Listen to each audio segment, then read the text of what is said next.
You guys know what's going on. Social distancing, global pandemic, hand washing, you know the drill. And of course, one sector that has taken a massive hit is filmmaking. Getting together with people and making films just isn't possible these days. So you can imagine when a week ago my buddy hit me up and said, "Hey Jake, I want you to make a commercial for my clothing company." I was a little perplexed and said, "Well, how do we film it?" And he said, "Get creative. I'm gonna send you the shirt. Go nuts." Which of course got me super excited because naturally, if there is a challenge to be had, I'm there. And so with that, welcome guys to the Making a Clothing Brand Commercial at Home Challenge.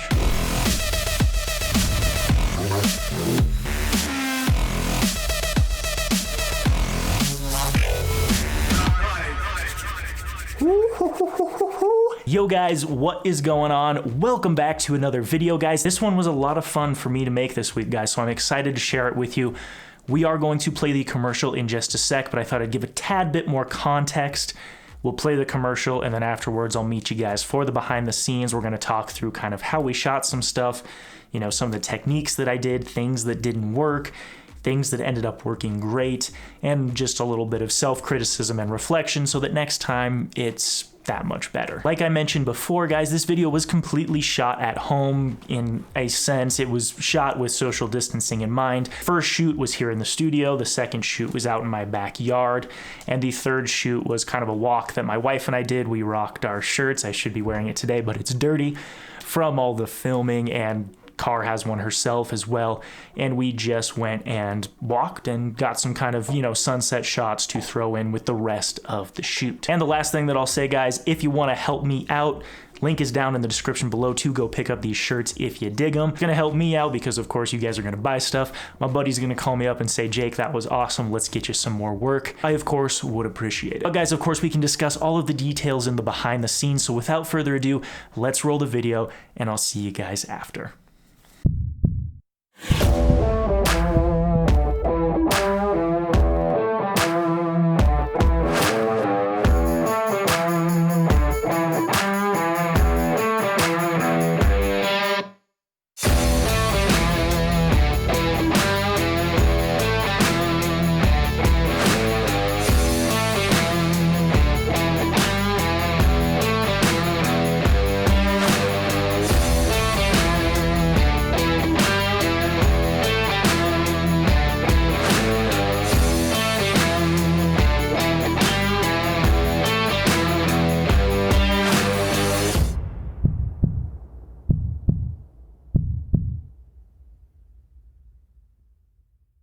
Fingers crossed. Did you guys dig it? I gotta say, I'm a little biased, but I think given all of the constraints and all of the fact that, you know, there really was no budget going into this, I think it turned out pretty good. But now, guys, we're gonna do the behind the scenes and self-reflection.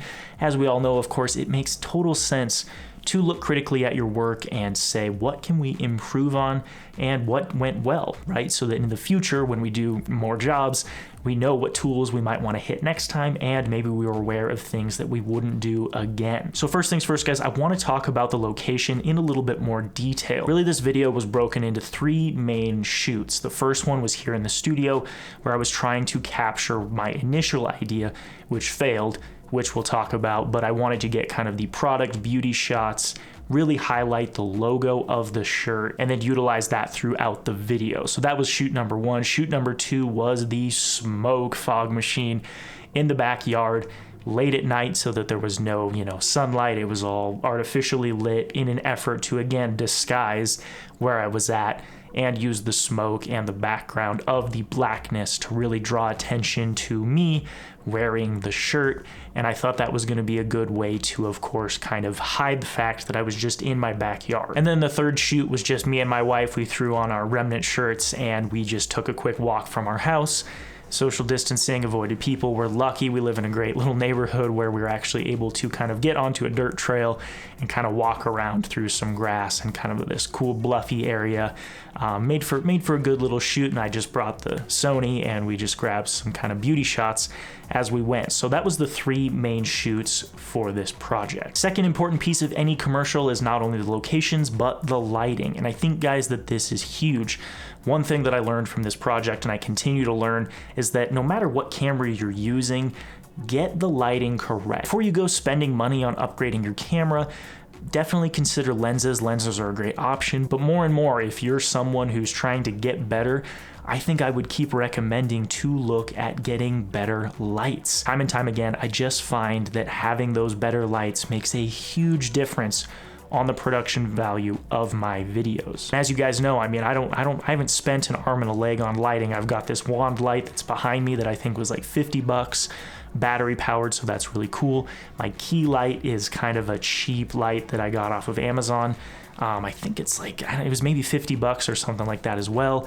I've got the little Aputure M9, and then I have a couple of other lights that also dual purpose as work lights for out in the garage. So I haven't spent a bunch on lighting. I think I would like to maybe buy a nice Godox or Aputure light at some point, but haven't done that. But I guess the point being is having more light options and more lighting to play with is going to result in better videos. And even though the quality is obviously important, it seems like having that flexibility and having lights to play with allows you to get really creative. Let's look at two examples. At the beginning of the commercial, the reveal of the logo was a little bit of a cross dissolve, but really what it was a top-down shot with the Blackmagic filming the t-shirt itself just laid flat. It's going to add a little bit of texture, a little bit of 3D. And then I just used my light wand, which is back behind me, and started from away from the logo and basically panned the light up, and it made for a very cool reveal effect. After a little bit of masking and keying, you know, isolated the logo, and it just turned out really good. Another place that I really maximized the lighting was actually the ending. So the heartbeat at the end with the logo was literally me just taking the light wand again and flashing it up and down on the heart to, you know, expose it. And then in post, added a little bit of keying, a little bit of grading to kind of grunge it up, make it look a little bit more cartoony, you know, blew it up nice and big, and you get that sort of pulsating look by just flashing the light on the logo itself. And again, that worked really, really well. Time and time again, I just think it makes more sense if you're starting out doing at-home stuff for YouTube.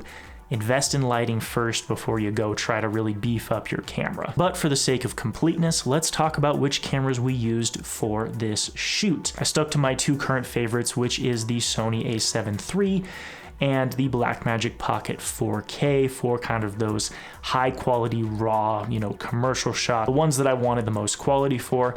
And then the a7 III was a nice touch for slow motion and having something small for when Carly and I went on the walk. I wasn't gonna haul the Pocket 4K rigged out for that, and it just worked out really well. The third, probably most important piece that I want to discuss is the actual music. So the music comes from a website called Hook Sounds. Surprise, it wasn't from Epidemic. There's a couple reasons for this. You guys know I love Epidemic. It's where I use, you know, it's what I use most of my music and sound effects for YouTube, but Hook Sounds actually reached out to me a long time ago. This video is not sponsored by them, but they did reach out and give me access to their site, and they said, hey Jake, we want you to play around with this. What do you think of our music? And I gotta say, guys, I really like their music, and I have found traditionally that it seems to fit the kind of commercial corporate sector really well. And I have scoured Epidemic. I mean, I listen to Epidemic for hours every week, and I haven't found any type of songs that really fit the song that I used for this video from Hook Sounds. I don't know exactly what genre I would call it, but it's kind of that beating rock style, you know, a very heavy kick, a very heavy snare, and then a nice little guitar riff over the top of it. I've just found that Hook Sounds has a lot of songs that are like that, which I really dig.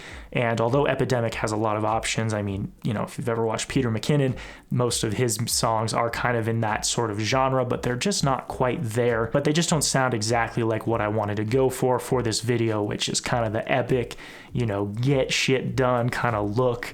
And I thought it turned out really good. Again, they're not sponsoring this video. They kind of just have a relationship with me and the channel. And I would definitely recommend, guys, if you're making a commercial, to go check them out, because I think they have some really good options. We've talked about location, we've talked about lighting, we've talked about music. Let's start breaking down some things that didn't work for this commercial. Now, guys, I gotta be completely honest. I had a pretty out there idea for the first part of this commercial. I'll kind of show bits and pieces of it, but it just did not turn out very well. The initial idea that I had was to have an explosion have the heart sort of go out into 3D space, and then have kind of a floating, model, me. Again, Carly and I are models for this whole thing. So me, the model, floating in space, grabbing the heart and then slapping it onto my chest, not wearing the shirt originally, and then doing kind of a blended cut into having the heart appear on the shirt and then be wearing the shirt. That was my initial idea, but it just kind of felt a little bit too conceptual. It didn't feel like it was going to make for a very good sort of commercial piece.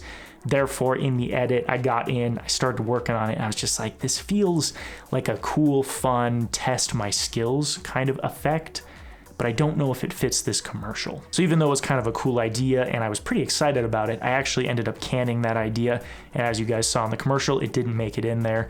And that's just kind of the way things go. You live and you learn. The pacing was a little bit off. It just felt too drug out, and it felt hokey, right? It didn't feel like, yeah, here's the brand, let's get going. It felt like, okay, here's Jake trying to create something unique, and it just didn't pay off for me. The second big thing, guys, that did not work, and this was kind of an interesting one. When I was shooting in the backyard with the A7 III, I was filming at 120 frames per second in HD. And again, I wasn't using the brightest, most powerful lights, and the noise level coming from the image was a little bit grainy. I think it worked for this shoot. I don't think it stood out too much, but it is something that I kind of have to keep in mind going forward. Grainy, slow motion, in the dark, I need to either get better lights or maybe just figure out how to expose a little bit better with the A7 III. Again, guys, it's my newest camera. I was hoping to get just a lot of really cool slow motion smoke, and I think we did, but it was funny because the 60 frames per second 4K coming out of the Blackmagic looked way better. It's a smaller sensor, and I just kind of thought the low light in general turned out better. So again, another thing to note for me, hey, the A7 III is great in low light, but maybe stick to 24 frames, or maybe make sure if you're doing 120 to kind of expose for those shadows so that there's not a bunch of that grainy, flickering noise. But again, for this shoot, I thought it kind of worked because we had a lot of that sort of caricature, gritty, grunge sort of feel. I think it turned out. Another call out, guys, that I will make is, although we tried our best, and it's not due to a lack of good looks.